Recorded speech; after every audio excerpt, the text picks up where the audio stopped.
साथियों नमस्कार, एक बार पुनः स्वागत है। आज बात कर रहा हूँ NTA net JRF 73 number code के लिए वेद का सामान्य परिचय। यह वेद का सामान्य परिचय वैसे तो सभी परीक्षाओं के लिए उपयोगी है, लेकिन NTA नेट के लिए यह सहायक होगा कि क्या पढ़ना चाहिए और क्या नहीं। चलिए सामान्य पहले बात करते हैं वेद शब्द की व्युत्पत्ति, क्योंकि कई बार इस प्रकार के भी प्रश्न पूछे जाते हैं और सामान्य पता भी होना चाहिए।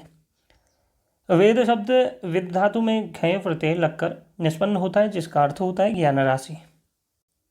अतः इस रूप में वेद अनंत ज्ञान का अक्षुण्य भंडार माना जाता है। भारतीय मान्यता के अनुसार वेद वह दिव्य सनातन विश्वात्मक ज्ञान है जो प्रतिकल्प में सृष्टि के आरंभ में आविर्भूत होता है। मनु के अनुसार वेद पितरों, देवों और मनुष्यों का सनातन चक्षु है, जिसके माध्यम से कालातीत और देशातीत का भी दर्शन संभव है। वेद को आप्तवचन या प्रमाणित ज्ञान भी कहा जाता है। जैसे आपने देखा होगा सांख्य आदि जो दर्शन है, सांख्य और योग में लगभग सेम ही है, क्योंकि सांख्य में भी 25 तत्व स्वीकार किए गए हैं और योग में 26 तत्व। ऐसे ही प्रमाण भी वो 3 मानते हैं, पतंजलि भी और सांख्याचार्य भी 3 ही प्रमाण मानते हैं। तो जो आप्त वाला या शब्द प्रमाण है वही को वेद प्रमाण माना जाता है, अर्थात उसको ही वेद या वैदिक साहित्य से आप्त वचन को माना जाता है। जैसे प्रमाण और अनुमान, 2 प्रमाण तो आपको दिखते हैं, अर्थात उनको आप कर सकते हैं, अनुमान लगा सकते हैं। प्रत्यक्ष जो दिख रहा है वह आप कह सकते हैं कि हाँ यहाँ पर यह खड़ा है। लेकिन एक ऐसी बात है जो जैसे नासदीय सूक्त में दिया गया है कि सृष्टि का आरंभ कैसे हुआ। कोई आपसे प्रश्न पूछे तो आप वेद का वह मंत्र बता सकते हैं, कह सकते हैं कि यह आप्त वचन है, इसको मान लीजिए।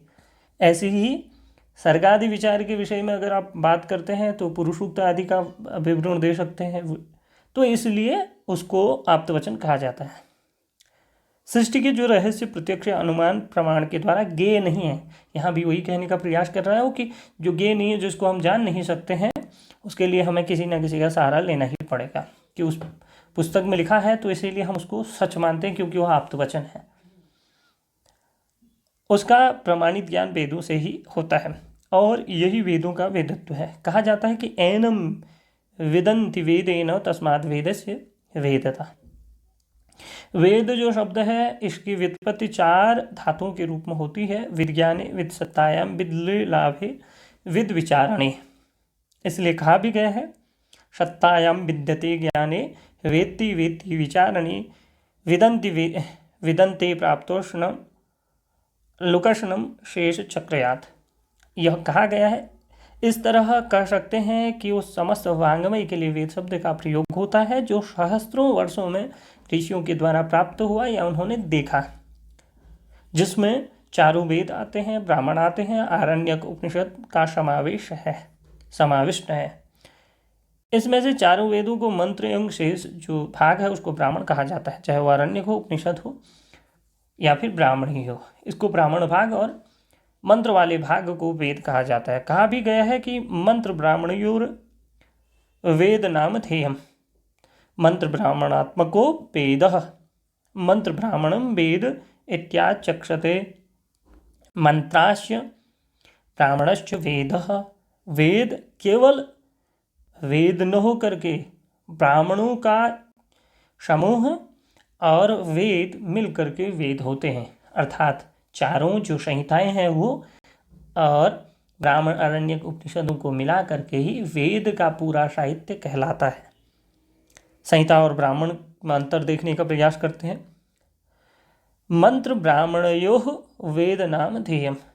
इस वचन के अनुसार मंत्र और ब्राह्मण समस्त जो स्वरूप है वांग्मय को वेद कहते हैं। मंत्रों के सामुच्य को संहिता कहते हैं, अर्थात जो सारा मंत्र वाला जो भाग है उसका जो चय है अर्थात समूह है, उसको हम संहिता कहते हैं। चाहे वो ऋग्वेद हो, चाहे यजुर्वेद हो, चाहे सामवेद हो या अथर्ववेद हो, अर्थात संहिता और ब्राह्मण ग्रंथ मिलकर वेद वांग्मय होते हैं। ब्राह्मण नामक ग्रंथों में संहिता के मंत्रों का सविस्तार विवरण किया गया है, जो आप भी जानते हैं। यज्ञ यागों का जो है सविस्तार प्रतिपादन यही ब्राह्मण ग्रंथों का मुख्य उद्देश्य भी है। उसी दृष्टि से उसमें वेदों का विवरण किया जाता है। ब्राह्मण ग्रंथों के प्रमुख 3 भाग हैं।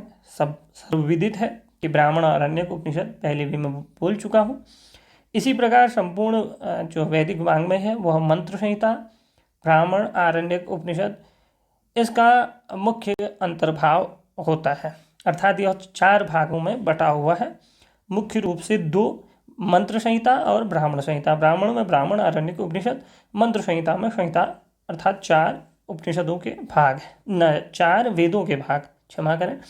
प्रतिपाद्य विषय की दृष्टि से वेदों के 2 विभाग माने जाते हैं। एक तो कर्मकांड, फिर ज्ञान कांड और कर्मकांड। ज्ञान कांड, कर्मकांड। कर्मकांड में आप जानते हैं संहिता, ब्राह्मण, आरण्यक इसी के अंतर्गत आते हैं। ज्ञान कांड में केवल उपनिषदों को रखा गया है। आदिगुरु शंकराचार्य के मतानुसार वैदिक धर्म प्रवृत्ति पर और निवृत्ति पर माना जाता है, ऐसा उनका कहना था। कहते हैं वो कि द्विविधो ही वैदिको धर्म, 2 प्रकार के वैदिक धर्म है। प्रवृत्ति ही लक्षण, निवृत्ति लक्षणश्च। प्रवृत्ति और निवृत्ति लक्षण 2 प्रकार के उन्होंने बताए। वैदिक वाङ्मय की संहिता और ब्राह्मणों की प्रवृत्ति धर्म से आरण्यक अनुसूतः तथा उपनिषदों का निवृत्ति पर धर्म का संबंध माना जाता है, ऐसा आदिगुरु शंकराचार्य का मानना था।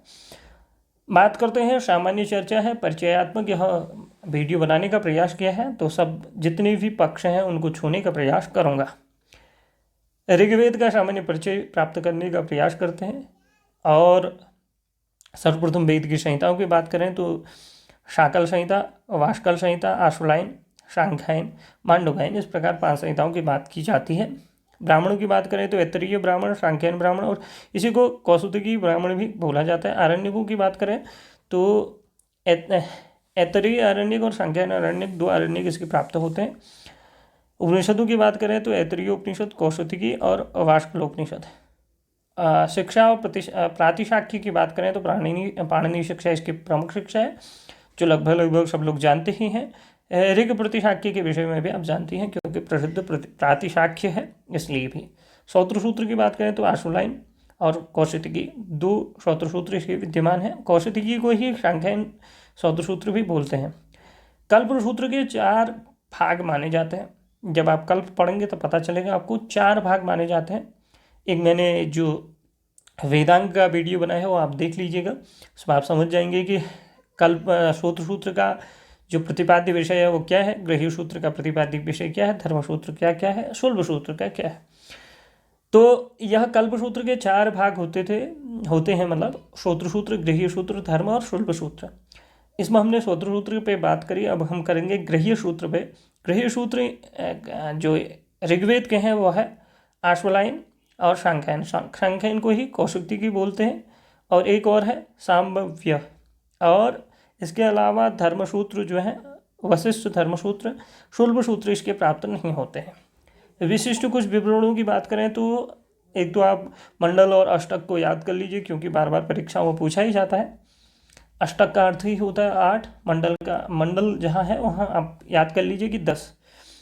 ऋग्वेद के जो ऋत्विक हैं अर्थात पुरोहित जो हैं होता है, ऋग्वेद के 10 मंडल हैं, सूक्त 1017 + 11, ये मिलकर के 1028 होते हैं। और मंत्रों की संख्या 10,580.25।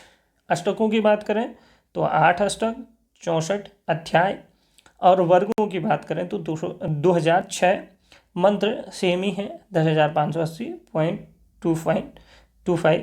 रचना काल यह मैक्समूलर सम्मत है, तो मैक्समूलर क्या कहते हैं, 1200 BC। और मुख्य इसके आचार्य हैं पहल। तो हमने सामान्य ऋग्वेद की बात करी, अब हम बात करेंगे यजुर्वेद की।